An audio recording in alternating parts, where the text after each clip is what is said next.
These are the names of the sons of Israel who came to Egypt with Jacob, each with his household: Reuben, Simeon, Levi, and Judah, Issachar, Zebulun, and Benjamin, Dan and Naphtali, Gad and Asher.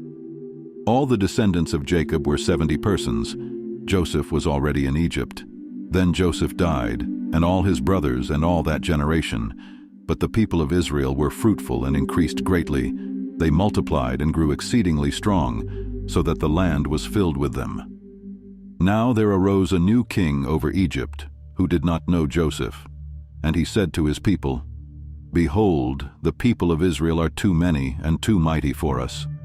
Come, let us deal shrewdly with them, lest they multiply, and if war breaks out, they join our enemies and fight against us and escape from the land." Therefore they set taskmasters over them to afflict them with heavy burdens. They built for Pharaoh store cities, Pithom and Ramses. But the more they were oppressed, the more they multiplied, and the more they spread abroad. And the Egyptians were in dread of the people of Israel. So they ruthlessly made the people of Israel work as slaves, and made their lives bitter with hard service in mortar and brick, and in all kinds of work in the field. In all their work they ruthlessly made them work as slaves.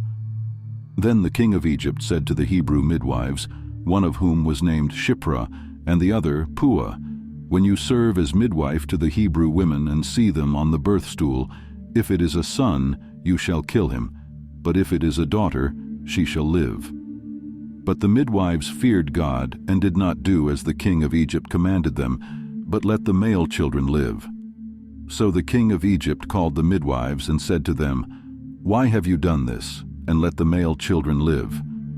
The midwives said to Pharaoh, "Because the Hebrew women are not like the Egyptian women, for they are vigorous and give birth before the midwife comes to them."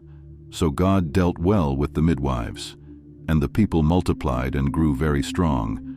And because the midwives feared God, he gave them families. Then Pharaoh commanded all his people, "Every son that is born to the Hebrews you shall cast into the Nile, but you shall let every daughter live."